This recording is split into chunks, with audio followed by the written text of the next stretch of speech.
So usually each of us has a few kind of techniques that we have developed, kind of ways that we find to calm ourselves, to compose the mind, to brighten the mind. And again, it all comes from first of all establishing a sense of presence with how things are. So if you're feeling confused, fine, you start with that. If you're feeling tired, you start with that and just recognize, make conscious what you're actually feeling. If you never do that, then quite often you're trying to get rid of something or achieve something that you might have achieved before. And that won't work because it's not with the way things are. So that first instruction of Luangpor, it's like this, is very, very profound. And if you keep doing that, then you'll see that there'll be patterns in your practice that you'll understand, and you'll be able to return to the techniques you like to use around them. So one for me, typically, my body clock creates around 10 in the morning, usually very consistently. So if I'm meditating, also, like if I've had a big meal, then I'll be tired too, and that's just the energies in the stomach. But anyway, I know that in my body clock, around that time, I tend to be dull, and I know I'm not sleepy. I've had a good rest, so that's the time I bring in my experience with the nivarana of sleepiness, and that is a very important hindrance in meditation to both understand and know how to recognize it when it's there, know how to apply right effort, and to brighten the mind in a way which is through that aura into a place of clarity. So, and it's a common hindrance, and it's actually a very difficult hindrance because you're not quite there. Like if you're feeling annoyed, you have some energy. If you're feeling you have a lot of thought and memory coming in, there's a lot of energy there. Dullness is very much a kind of blanketing of the mind, a kind of heaviness of the mind. So the thing to do with all of the difficulties one is facing in meditation is to somehow name them, label them, recognize them, rather than just fight with them. I know as a young monk, I'd be experiencing dullness and I would just fight with it, but I never kind of explored it. I mean, I did eventually. But you think, well, how can you explore dullness? You're dull, you're not there. But it is still the same spirit of Dhammavicaya, where, okay, there's dullness now. So that's a kind of confirmation. It's like this now. And you're falling asleep and so on. So rather than say, oh, I wish you didn't have it, or not recognizing it, that's a common problem, not recognizing it. You want to say, oh, there's dullness in consciousness now, this dull kind of energy. And then you need to stop doing whatever you're doing in meditation, because whatever you're doing isn't making you dull. So if you're doing breath meditation, then don't do it for that in that instance. Or even like if you're using the sitting posture and you fall asleep in the sitting posture, then that's not a good posture in that time. You can stand up, you can do walking meditation. But at some point you have kind of enough vitality that you can see what happens to the body and mind as dullness comes into consciousness. So I think the first principle is, how do you get the mind bright enough, aware enough, that when dullness manifests, dullness as an object rather than being the subject who just gets kind of lost in it. So obviously the way to do that is to kind of just look around. Just look at a wall, look at the ceiling, just break the meditation, break the mood, I'm just doing something very simple. Stand up, sit down. Very, very simple. And then establish a good posture. And what I do a lot, if I'm in that dull mode, and I want to stay with the meditation. Sometimes there's a dull mode, I'm just exhausted. I just go to sleep.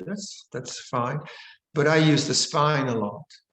And I found that if I do deep breathing, it's a bit like Ujjayi Pranayama, I suppose. Long breath in, long breath out. And to stay with the long breathing, I can't fall asleep because as soon as I fall asleep, the breathing becomes shallow. So the effort to breathe longer than normal helps me to see the dullness coming in. You see what I mean? So as soon as I forget and I just get lost in the kind of porridge mind of dullness and thinking, then the breath gets shallow. So then I make a determination, long breath in, long breath out. And then I use the spine. In the end of the out breath, I stretch the spine upwards. I imagine that my head is reaching to the ceiling. So long breath out, stretching up, long breath out, stretching up. And the whole spine is really, really nice, actually. And I might do it for a long time, like 5-10 minutes. And then if I'm getting sleepy, I'll be lazy. I won't want to do that. So then I'll change that to on the end of the out breath, I'll push my coccyx down into the floor. So long breath in, long breath out, down. So I'm stretching the spine down and pushing the spine down. So first of all, I do the movement up, then I do the movement down. And then after a while, I do both. Stretch up and down, up and down. And it feels physically very, very good. And that puts a lot of brightness in the mind. It's also very calming. So that's a very gross technique. It's a very coarse technique. It's not subtle. And you have to realize that sometimes in meditation, you can do very subtle things, subtle investigation, but sometimes you can't because there's no vitality. There's no vitality in the mind. You just have to use a more coarse thing. So like if you have, let's say you're really upset about something in family life, maybe someone's very ill or, someone was unkind to you or, you're afraid of someone's, maybe the bank account isn't so good or whatever it might be. And it's very, very worrying. It's really stirring your mind up. It's not just your ordinary worry. And then, you have to sometimes just use things like deep breathing, or just you start to put another language in your mind, a mantra, say. So as you know, the mantra I used a lot when I was younger, infinite patience, boundless compassion. Infinite patience, boundless compassion. And you just keep saying that word. And even if it's it doesn't have much meaning into it, it starts to have meaning. Infinite patience, boundless compassion. And the worrying mind is, what am I going to do? And this is going to happen. Infinite patience, boundless compassion, infinite patience. I might do that for the whole hour, for the whole day. And that's very, very skillful, but it's obviously not subtle, but you don't need to do anything subtle at that moment. Other times, your mind is just naturally at ease. There's no family problems, your health is okay, you're not sleepy, and there's a natural sense of ease. And you find you don't want to do anything. You don't need to do anything because your mind is centered. And you do more subtle contemplations like no effort. What would that feel like? What if I made no effort? And that's very subtle. That's very subtle. But if you're falling asleep, no effort, you get concussed. You hit your floor on the head, and that's not going to be good. So that's not going to work at that time. But I do think that at some point, most meditators who've been at it a long time become tired of the doing. the constant me doing something, me doing something, me doing something. And the mind has enough subtlety that you even question the sense of a me meditating and doing something to get some kind of result. And as you question that, you do touch the deep stillness of the mind, the deep silence of the mind. But that usually comes when you have an intuition that would be, yeah, that would be an interesting thing to try. If I just said to you in some kind of philosophical sense, no effort, don't make any effort as an absolute, that would be crazy, because that's not true. So effort is not just one thing, right? Effort isn't one thing, it's many things, isn't it? According to the circumstance and situation that you have. In general, I find that if I can put into the mind the sense of loving kindness, that's very helpful in whatever kind of practice I'm doing, because that's the attitude which makes all other attitudes appropriate. So if I'm like with going back to dullness, say as a young monk, I fought dullness. You know, I'm going to conquer dullness. So there's very much a me and this thing called dullness and some kind of strange warrior monk trying to kill dullness. And that was horrible. That was really, really horrible. I was very unhappy. And then I usually went to sleep anyway, gave up. And you can't meditate like that, can you? You know, if it's just some kind of warfare with your defilement. So, the idea of Buddhism is that you try to make even the defilements that you're facing interesting in the sense of, okay, this is occupying my bandwidth. There's a lot going on here. What's actually going on? Well, what's actually happening in my body? And what's the programming that's happening? And you're curious about your own suffering rather than judgmental or combative or controlling, these different ways that we approach our inner challenges. As you know, I often like to introduce meditation by listening to sound. When you do that, we'll do that this time too. In the pure listening, you really sense a stillness, and that I like to call that stillness of being, or stillness of knowing, because knowing has no movement in it. Knowing knows movement. So if I'm emphasizing the attitude of awareness as opposed to the quality of the sound, that's important. So the quality of the sound is changing, moving. The birds are squawking. The windows are closed now, so you don't hear them so much. But whatever the nature of the sense experience, be it a bodily experience or a sound or thought, it's always changing, right? And yet the Buddha said there's the unchanging, the uncreated, the unoriginated, the unborn. And one way you look at that, it's stillness of knowing might be a way you could consider that. So when you just listen to sound, your mind's not all churned up with stuff, and you're pretty relaxed. Then just tune into that stillness. So that the sound, it doesn't really matter. Tune into the stillness of knowing. Now that's very subtle. That's more subtle, and that's not going to work if you're falling asleep or you've got the turmoil of some family issue coming up. But it becomes more and more appropriate and more interesting, because the Buddha was teaching us something which is not dependent on sense experience. My hearing and sound and all that, that's very dependent. But I could lose my hearing, but the still knowing would still know that there's no hearing. Right? I could lose my eyesight. The still knowing would still know that there's blindness, but I could still see that I could not see, if you see what I mean.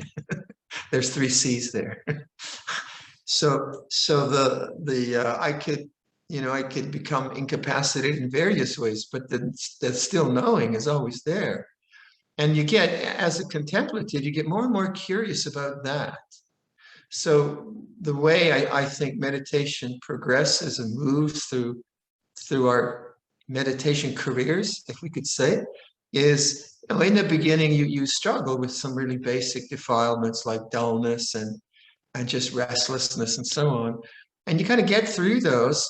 And then every now and then you have some incredible experience. You not always, but sometimes you have some deep, deep samadhi experience.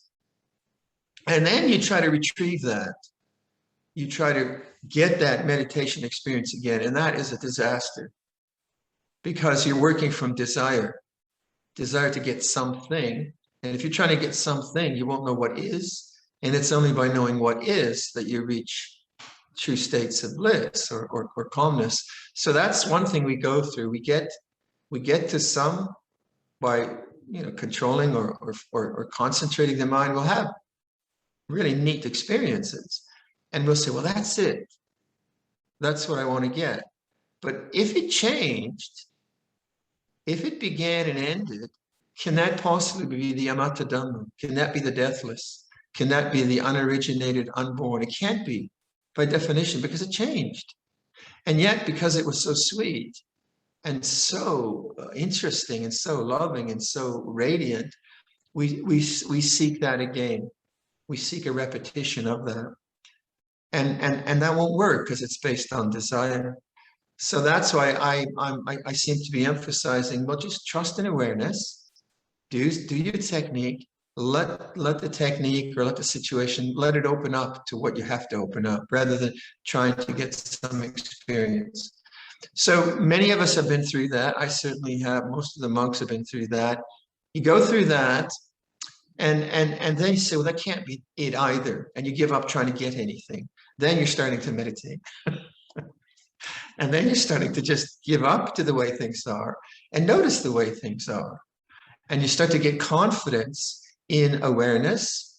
And then the meditation techniques you use, metta bhavana, anapanasati, asubhagamatana, whatever you might use, it comes from a confidence of just doing it with a faith and trust that in the doing there'll be a good result. You're not trying to manufacture a result. The good result comes from the doing. And that's why I use the craft analogy. I'm just making a kind of like a bench that swivels on a turn screw. Really neat, really fun to make. I sat on it for the first time, and it didn't collapse on me. So I'm a very happy guy right now. So how did that come about? Well, it came about through 101 little activities, right? Yeah, sure, I wanted to make this bench, but how did it come about? It came about by cutting it here, cutting it there, measuring it there, sanding it there, putting it together there, throwing away that piece because that didn't fit, da da da da da. It came about through little steps, and voila, you've got a bench, right? But it's the same way with the calmness of the mind or the good qualities of the mind. All we need to do is take the little steps. The rest will take care of itself. It does. I mean, it's just the way it works, doesn't it? Right? So if you keep the picture very present and very immediate to what's going on, and you use what techniques you find helpful, then have confidence that it'll work. Have the faith that it'll work. It'll work that way because that's the way dependent origination works. With this as condition, that arises. So with the right kind of inputs, you get the right kind of results. If you're looking for a result, then you always feel frustrated. So sometimes the inputs that you have are just being patient with a restless mind, right? And you think, well, that's no big deal, but it is a big deal because you've honored awareness and you've trusted in awareness rather than just try to get rid of the hindrance that's there. So let's do some of that. I'd like to maybe just use that breathing, Ujjayi Pranayama and the stretching of the spine with you. And we'll sit for 45 minutes. And the idea with this is for those of you who have, or whenever dullness comes into consciousness, you might try this as a technique. All right, I'll set the clock for 45 minutes and give some instruction, and then we'll sit quietly.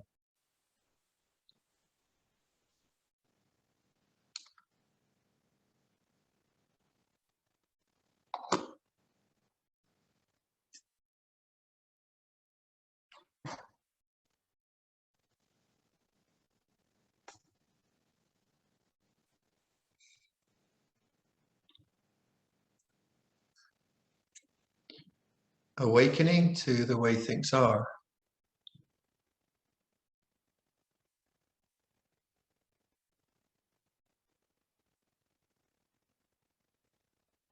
And so knowing,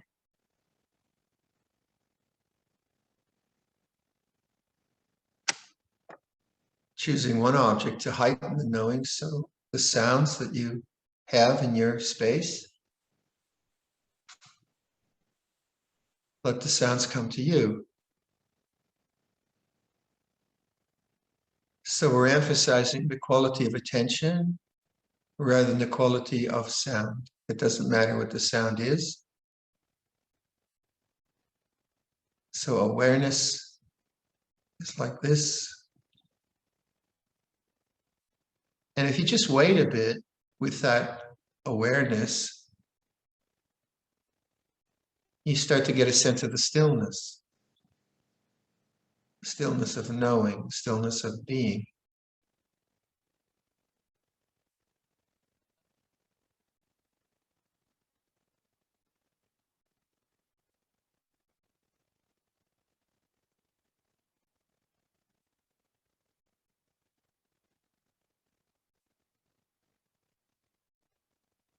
Then feel your body, feel the breathing of the body. Let the breathing, the felt breathing, become conscious. So I'm not asking you to concentrate, emphasizing this open awareness, but now you localize your awareness with one in-breath and one out-breath, wherever you feel the breath.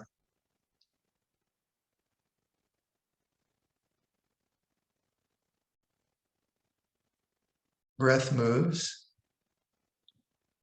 and there's the still knowing.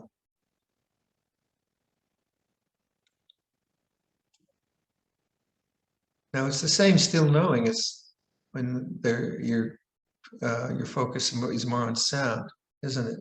So listen to sound.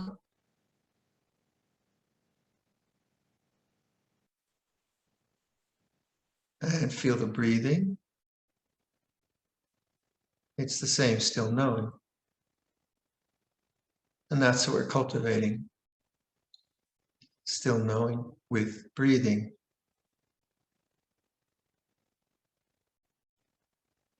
So feeling an in-breath, still knowing with one in-breath.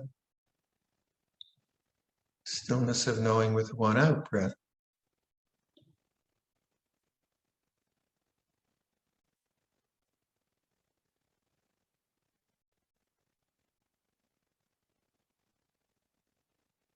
And sometimes this becomes so relaxing that people fall asleep. So you start to notice that. You say, okay, I'll put some more energy into this. So let's try that exercise for dullness. You'll begin by expanding the length and amplitude of your in and out breath. So long breath in and long breath out. Enjoy the breath. Long breath in and long breath out. So let's keep that going for a while. Really fill up the lungs and make the in and out breath the same length. So now we are concerned about the quality of the object. We're using the object now as a way of really coming into the present moment.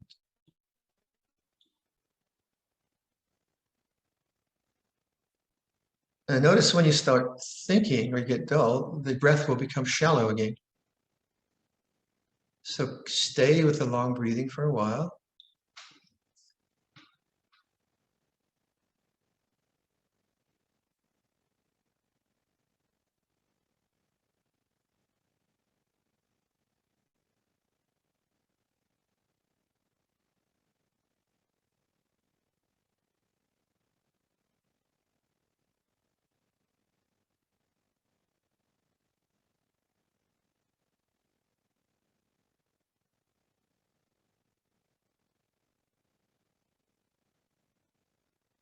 And put a lot of emphasis at the end of the out breath. It's quite often where people wander off.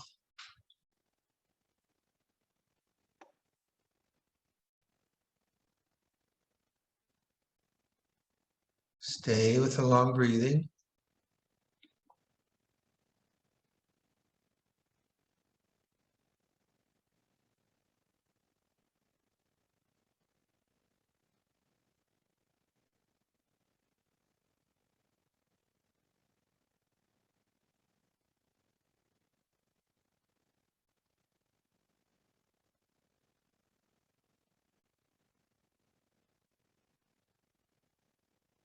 Now let's say that makes you sleepy. So then you can put some energy into the spine.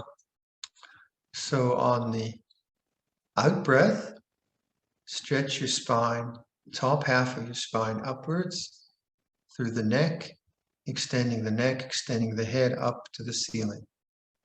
So long breath in, long breath out, stretch upwards, open your chest and really stretch.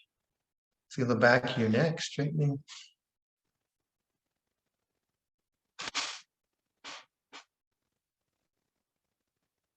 Long breath in, long breath out, stretching upwards.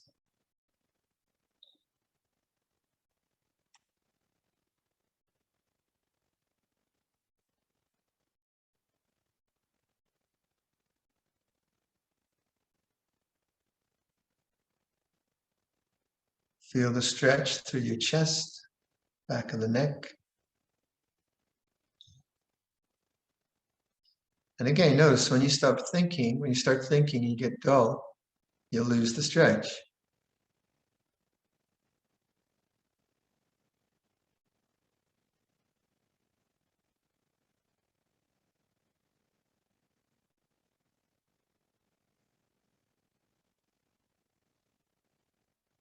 Now let's change to the downwards. So on the out breath again, pushing down, pushing the coccyx down through the seat, lower part of the spine, pushing downwards on the out breath. So long breath in, long breath out, pushing down. Feel the small of your back.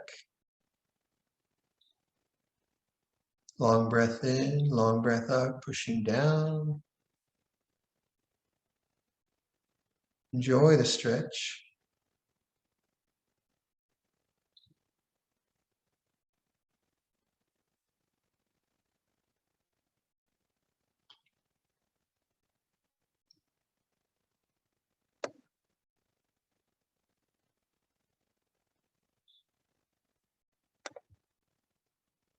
And now combine the up and down. So on the out breath, long breath in, long breath out, pushing down, stretching up. Feel the long stretch through the spine.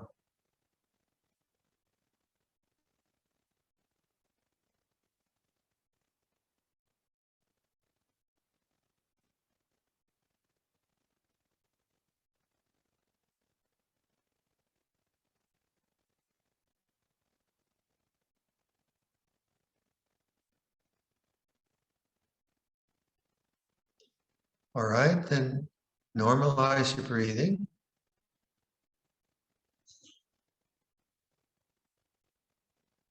And bring attention to the stillness of knowing. And then sustain the stillness of knowing for an in-breath. And for an out-breath. And each time your mind wanders, then just keep it simple. Just trust one breath at a time. Come back to one in-breath, one out-breath. And just very patiently, just keep doing that and see what happens. And if you get dull, then stretch the spine. Try that out. All right, let's sit quietly with those ideas.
before we close, could I just maybe talk a bit about walking meditation? So we have this retreat, and there are some meditation sessions that I'm not attending, but I think there are some recordings. The idea of a retreat is obviously to sustain clarity of presence without distractions for long periods of time. So if you can put away the distractions, you'll find it helpful and do the work you have to do. But if you cannot, just follow the mind of restlessness, curiosity, and see what happens when you don't stimulate the mind with news, with work, with emails, with projects, whatever, where the mind isn't being filled with information. We spend so much time filling the mind with information, we don't often get a chance where we allow the mind just to empty out of things. So it's a good part of the experiment. And that part of the experiment can be that you feel restless, you want to look at something because you're always looking at something. You want to do something because you're always doing something. So the habit of restlessness is challenged, so we say. And because it's challenged, you feel it more. If you had the opportunity for distraction, you do it, you wouldn't notice that actually, well, I'm a bit addicted maybe to doing things of distraction. And that's not a moral issue. That's just the issue of calming the mind and bringing the mind to some sense of stillness. So allow for the first part of the retreat to be that, when you want to do something. So what can you do? Well, walking meditation is very good. And in walking meditation, people think, well, what am I supposed to be doing? Walking back and forth.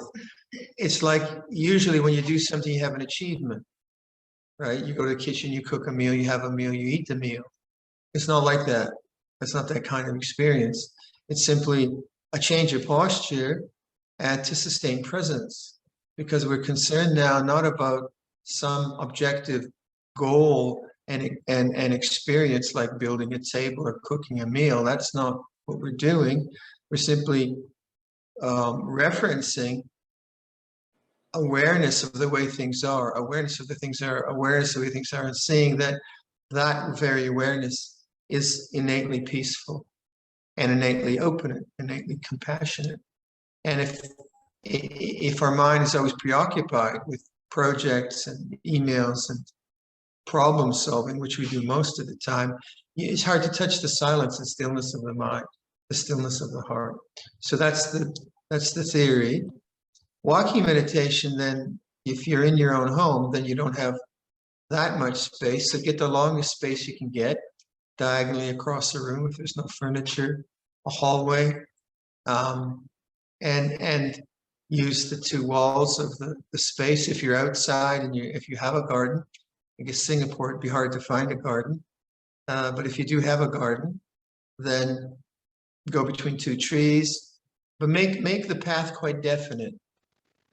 Make it the same place in your house, if it's possible, in your garden or in the monastery. If you can just keep to the same place, then you don't have to think about that. Sometimes you see in monasteries and retreats, people spend 10 days trying to find the right place to do walking meditation. They're just restless. Well, I'll go over there, I'll go over here. This is nice. It doesn't matter. Stop. Just stop.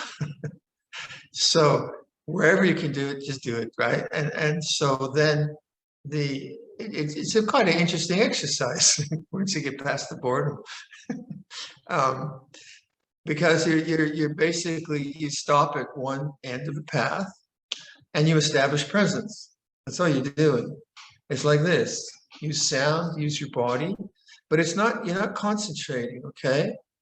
I think most of us, when we started doing walking meditation, we'd start at one end and then we try to concentrate, not think. I'm not going to think now. I'm going to concentrate. I'm going to once left, right, and it's horrible because it's just control. And you can only do that for so time, and you hate it. So it's not about control; it's about awakeness. Huh? And so obviously the ends of the path, the beginning and end of the path at the place you awaken, because as you're walking back and forth, you have to stop unless you hit the wall. So you stop and you're present. It's like this. And that's all. It's very simple.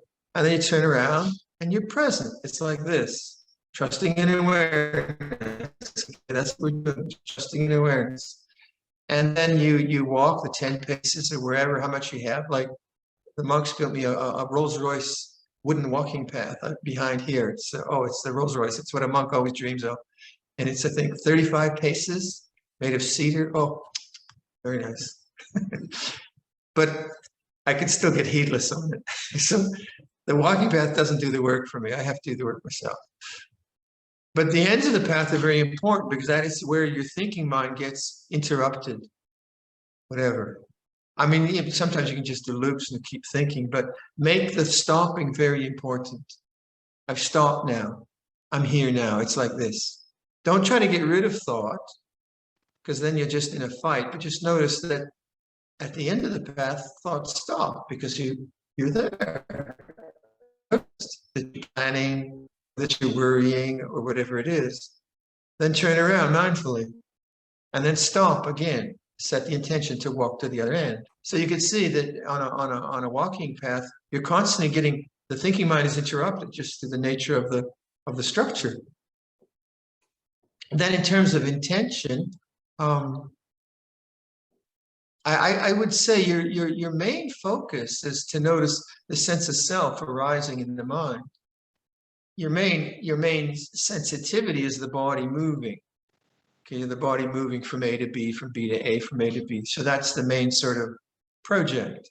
But that's not so complicated to do. And so your mind will start to create a sense of self with whatever programming you have. So if you have a work project coming up, or your kids are going to be graduating, or you have to cancel some business appointment, whatever comes up, that will come up, and that will engage the thinking mind with a sense of self, right? And you want to just see that the sense of self is simply thought, arisen through history, arising through habit. And one of the ways you can notice that is when you find there's a lot of papancha, a lot of thinking, then just stop. And then you're in presence again. So what you do with walking meditation, you're breaking up this habit of self-creation through thought. And you're beginning to see that sense of personality with your worries and concerns and cares and fears and hopes and plans and all of that, that sense of personality is just a thought. That's not who you really are. The complaining mind is not really who you are. The resentful mind is not who you are. And you see that who you really are is more, if you're going to have an identity, it's awareness itself. That's your real home, say, in whatever way. And you more and more you get to see, you see the sense of personality rising and ceasing, rather than be the personality in the narrative of your worries. The difference, isn't there? I can be worrying about something in the monastery and be lost in it. And I can awaken and say, oh, worry is like this. That's the end of self. Not the end of Viradhammo. It's the end of self.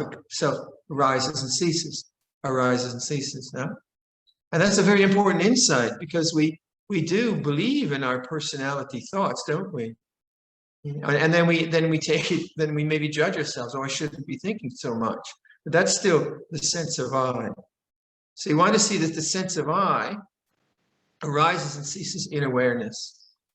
The sense of me as a person with my history, my past and my future, rises and ceases in awareness. And your identity is the awareness. Be the awareness. Allow the thoughts to come and go. Right? That's hard. It's not easy to do, but walking meditation is very good for that. Very good for that. And then you want to see what happens if I then create a pattern like that for 7 days, for 5 days, whatever time you have. What happens to my mind? You'll only know if you do it, correct? So put away the distractions and just dedicate yourself to this without the sense of trying to achieve anything or become anything or get rid of anything. So you're coming from a place of purity, pure intention, awareness. It's like this. And then just see what happens. See what happens. See what comes up. What might come up is maybe some very negative material. Maybe in the space of not being distracted, you'll get some memory of someone who's hurt you. Okay, fine. This is what memory feels like, and go through that. That'll be like purification. Maybe you get very, very bored, and walking back and forth is like most people think you're crazy.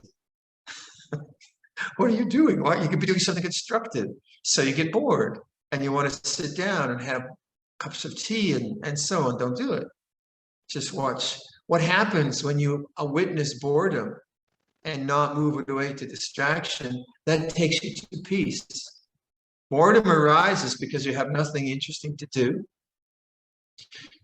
You're used to absorbing into interesting objects, experiences, reading, whatever.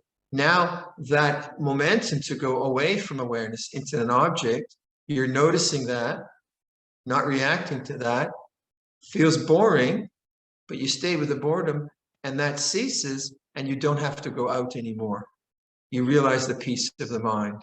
You'd rather stay here rather than go out.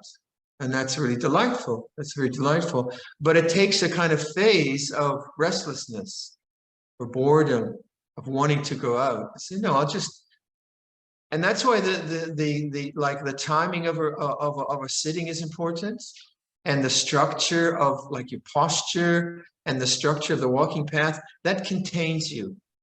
That's your boundaries. And within that boundary, you watch what happens, but you don't go outside the boundary. Not in a hurtful way. You just set up. That's the game. That's the game I'm playing. I'm walking back and forth. That's the boundary. And then you'll see how effective that is. And that's very much the method of the forest tradition. Sitting, walking, sitting, walking. If you want to try the standing or the lying as well. Huh? Very, very simple. Okay, I think that's plenty for tonight, huh?